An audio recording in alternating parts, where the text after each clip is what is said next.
Hello, Dave. Hello, Matt. Let me try that again. Hello, Matt. Let me try that again. Hello, Matt. That third time was a little better. So I take it you're still not quite feeling 100%. I'm actually not feeling too bad, but every time I try and talk, it's like, man, you sound terrible. And I don't talk that much. It always comes as a surprise. And everybody goes, are you feeling okay? It's like, yeah, I was feeling okay. My voice doesn't sound very good, but there you go. Just had a phone message from Jeff Seiler, who is in Dallas right now, and going to be going over to Heritage Auctions to look at the strange death of Alex Raymond artwork that I've got caught in the auction down there, and hopefully looking at a few other pieces. And Jeff's not a really happy camper right now. He booked this mini trip into his fantasy camp trip to the Kansas City Royals. He won this fantasy camp package in an auction of some kind, and said, well, as long as you're flying all the way down to Phoenix area, actually Surprise, Arizona. If you're interested, I can see if I can get Bob Ignite at Heritage Auctions to give you a tour of the place. And he found out that it would actually be whatever it was, $15 cheaper if he did that going through Dallas. So it seemed like a very good omen at the time, but now his suitcase has gone through to Phoenix without him. And he is in Dallas, as he says, in his crappy hotel room and wearing the same clothes that he's going to have to be wearing for the next couple of days. So I don't know if I would go anywhere near Surprise, Arizona, just because of the name. But Jeff's made of sterner stuff than I am. Well, yeah, I mean, I've been to Eureka, Nevada, and it reeked. Exactly. It's, I'm sure there's a bunch of California names I'm not going to be too terribly happy about when I get there. But that's business. So As long as you don't visit Sad Sim. one of those things, yes. Anyway, while there's still something left of me, why don't we get right to our questions here? All right. Start with our Brian West question. Actually, I was thinking of giving you the access code for my phone messages, and you could download Jeff Seiler's very unhappy Dallas message and include it as part of Please Hold for Dave Sim. We'll call it Please Hold for Jeff Seiler. But I thought that's maybe a bridge too far.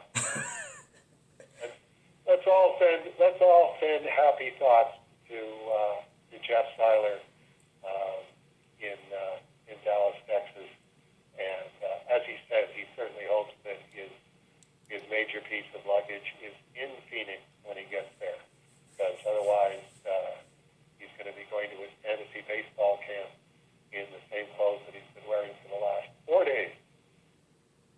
Very, very potentially unhappy situation. So I hope that all gets sorted out.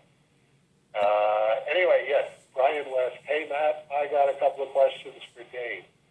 Does he think the feminist belief in, quote, interchangeability, unquote, in gender, sex, race, even species, has gotten more or less pervasive in our society since he penned Tangent nearly 19 years ago? That's a very, very interesting question, and I think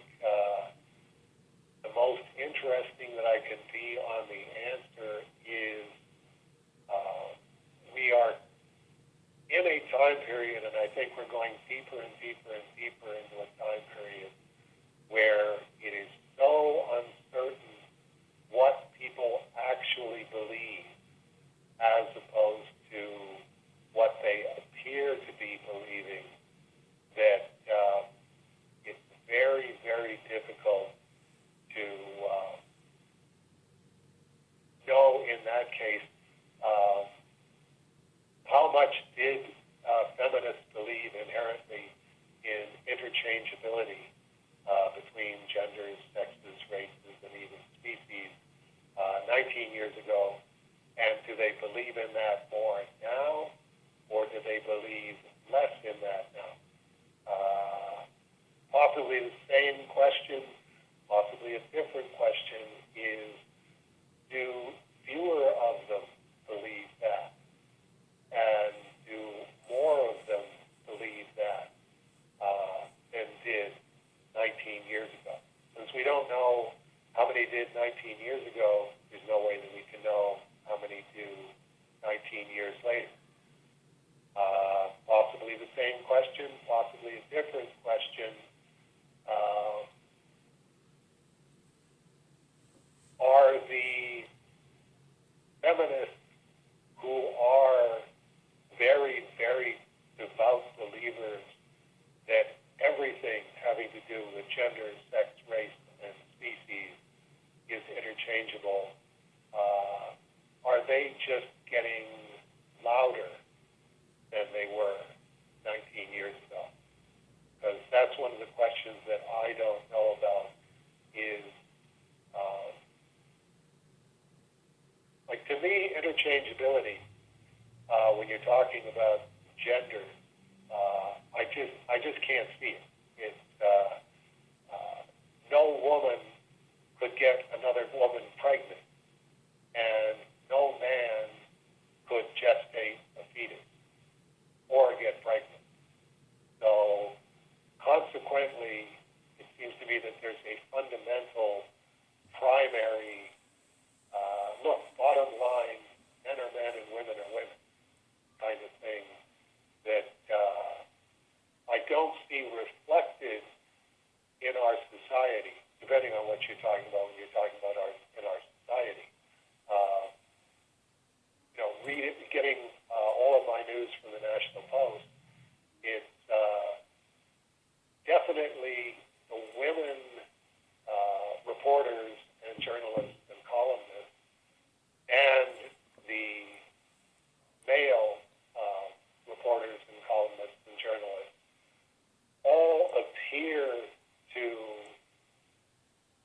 believe that interchangeability is the core thing.